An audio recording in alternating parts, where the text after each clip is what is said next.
nema šta, januar jeste pokazao svoje pravo zimsko lice.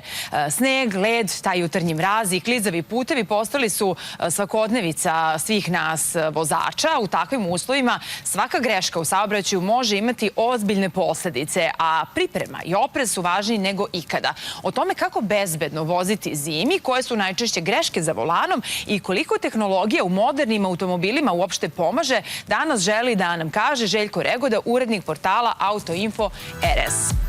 Dobar dan, Željko. Dobar dan. Srećna Nova godina. Hvala, Nismo se također, videli sve najbolje. Od početka ove godine. Ali evo nas opet. Tako je, družit ćemo se, naravno, Bože zdravlja, to je nekako najvažnije, ali eto, čovek često može da svojim postupcima doprinese upravo tom zdravlju, između ostalog i kada sednemo u auto tokom ovih dana, zaista je potreban izuzetan oprez. Kakav je bilans od Nove godine pa do sada kada govorimo o saobraćajnim nezgodama?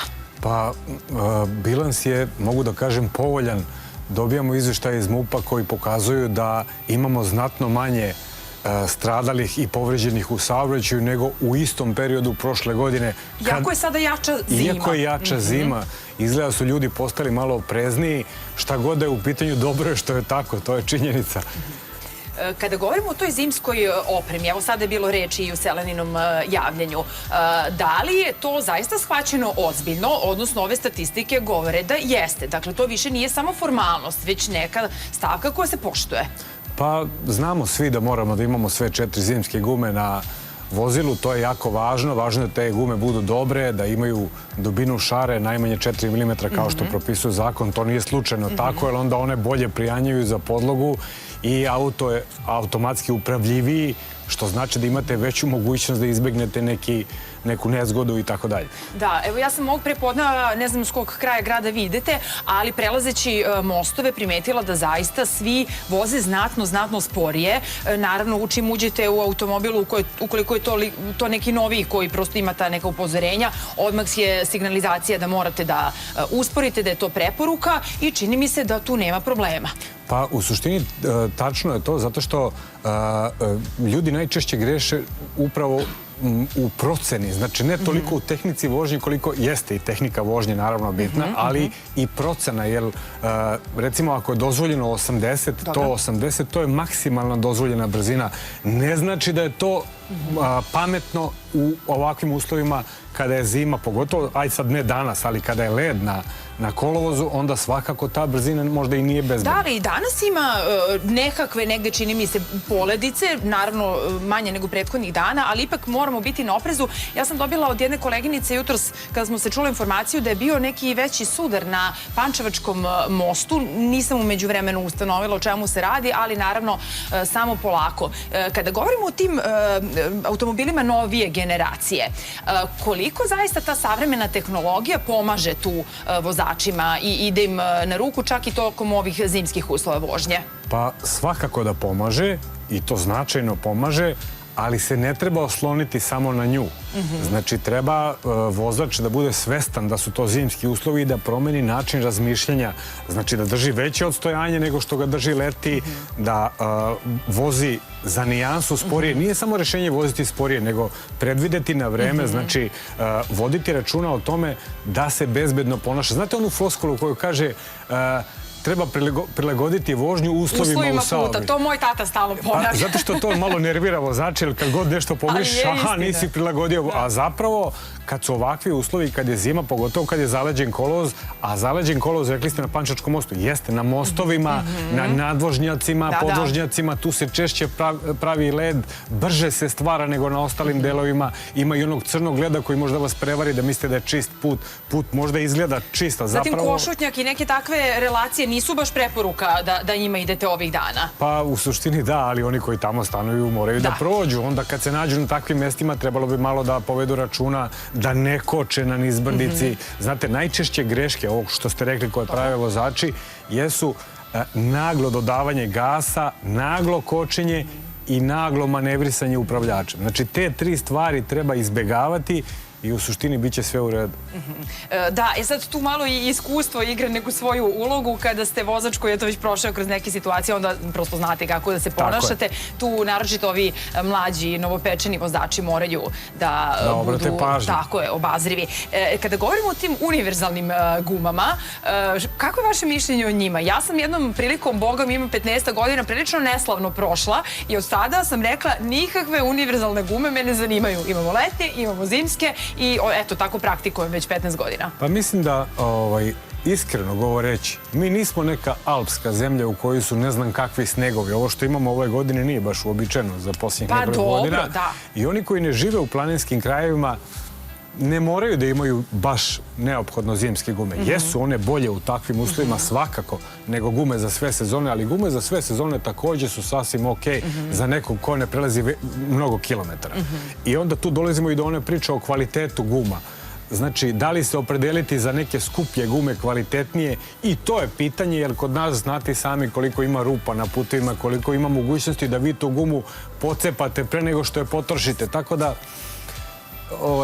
i gume za sve sezone su također dobro rješenje, ali naravno za one koji prelaze mnogo i koji se kreću, koji žive u zimskim krajima, svakako tu treba staviti. Ali naravno, ako idete na neko putovanje, ako idete put neke planine, i tu naravno jeste preporuka onda da imate zimske gume. Tu nije dobro ići sa univerzalnim. Tako je. Zimske gume, lance obavezno, ako zatrebaju, sad ne morate da imate i lance, sad imate savremena sredstva za povećanje trakcije koje se lakše stavljaju nego lanci, ima ih nekoliko, sad da ne reklamiramo, ali tako da zaista to treba imati u vozilu obavezno i onda jednostavno nema problema. I naravno treba na put poći sa malo više goriva nego inače, treba poći ranije nego inače. Znači, ako negde treba da stignete za 20 minuta, vi pođite pola sata ranije da na vreme pripremite automobil, odledite i tako dalje, onda će biti sve okej. Da imate tečno za stakla, da imate antifriz. Pošto ste pomenuli tu količinu goriva, da li može doći do tog nekog, kako bih rekla, pogrešnog prikazivanja na samom automobilu, koliko nam je goriva ostalo, pa da se onda tokom noći zbog promjena temperatura zapravo prikaže da imamo manje goriva nego što smo mislili, pa onda ako nema neke obližnje pumpe na planini, tu može nastati problem? Nije to, ne znam kolika razlika da može značajno da vas prevari. To je problem kod električnih vozila. Električna vozila, ona zimi imaju mnogo manji domet u zimskim uslovima kad su niske temperature i kod njih baterija odjednom pokaže mnogo manje nego što očekujete, nego što ste napunili i tako dalje. Kod ovih automobila sa klasičnim pogonom nema tih problema. A Boga mi, ja izgleda zapadnem u sve najneobičnije situacije. Ali da vam kažem, ovo što ste me malo čas pitali, ABS i ESP, savremeni sistemi, oni svakako pomažu. Ne treba se potpuno osloniti na njih, ali ABS će vam pomoći da prilikom kočenja ne izgubite kontrolu. Automobil će proklizati i zaustavni put će biti duži, ali ćete vi moći da nekako da upravljate, da izbegnete i tako dalje. ESP sprečava zanošenje, Željko, što vas prekidam, mislim da će se mlađi vozači tu možda negde uplašiti. Svi smo prošli kroz to. Kad se prvi put, drugi put desi da proklizate, onda malo onako počnete da paničite. I šta u tom trenutku treba učiniti? Lako je reći, ali treba to uraditi. Treba ostati priseban, smanjiti brzinu pre krivine, ne u krivini kočiti, nego kočiti pre krivine. Pa u krivini lagano upravljačem i tako da ako se desi da počinje da gubite kontrolu nad vozilom, pogotovo ako dođe do onog podupravljanja, kad vi želite da skrenete, a automobil nastavlja pravo. Znači onda treba okrenuti volan u pravcu, iako to ne izgleda baš logično, u pravcu u kom se kreće da bi točkovi ponovo uhvatili grip, prijanjanje za podlogu, pa onda korigovati i gledati u pravcu u kom želite da idete, a ne tamo gde automobil ide. Kada je najopasnije? Da li je taj jutarnji mraz i ti jutarnji časovi sa sobom nose više rizičnih situacija nego kasnije tokom dana kad otople? Evo danas imamo jedan hladan dan, ali bit će sunca. Da, svakako da je ujutru rizičnije, zato što je niža temperatura, veća gužva i onda tu treba biti zaista posebno oprezan. Dakle, da li možemo da onda nekako odgovorimo na to pitanje da li su te gradske ili regionalne saobraćajnice rizičnije u tim zimskim uslovima? Pa, Možda i jesu, jer ako nisu očišćene, postoje mnogo mesta. Videli smo ove zime da smo imali situacije da se vozači žale, šalju fotografije na kojima se vidi da put uopšte nije očišćen, putari nisu stigli da očiste šta god da se desilo. Uglavnom, znate, i ako se nađete nekad u nekom kolotragu i vidite da je zaleđeno, onda je bolje možda podići točkove pa voziti po snegu nego po tom kolotragu gde možete da izgubite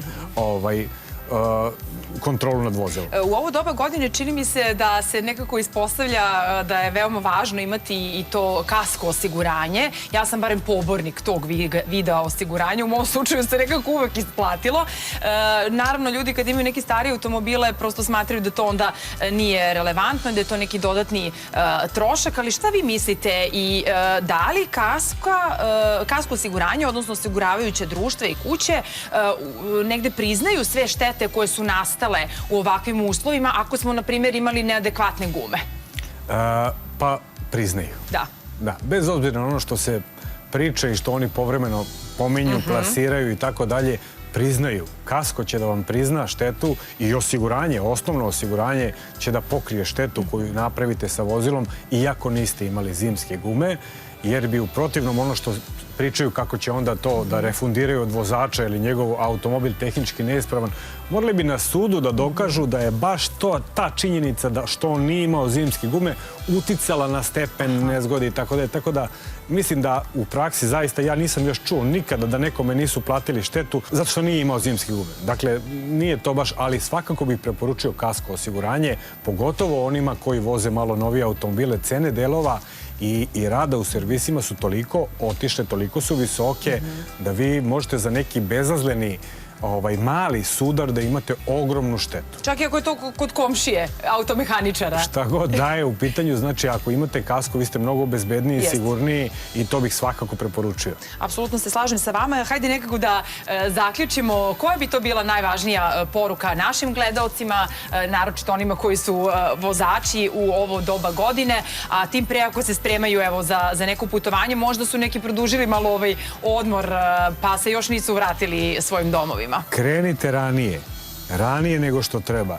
Držite bezbedno odstojanje, nemojte voziti kao da je leto. Računajte na to da vam treba više vremena, da vam je duži zaustavni put. Držite odstojanje, nemojte naglo kočiti, nemojte naglo dodavati gas i nemojte naglo skretati. Eto, kočite pre krivine, a ne u krivini. I upalite vaš automobil, dajte mu malo vremena da se zagreje, kao što je rekla naša Selena, pa tek onda upotrebljavamo sav ovaj alat za čišćenje, izbegavajte grebanje i sve ostalo. Hvala puno, Željko, što ste govorili danas za našu emisiju.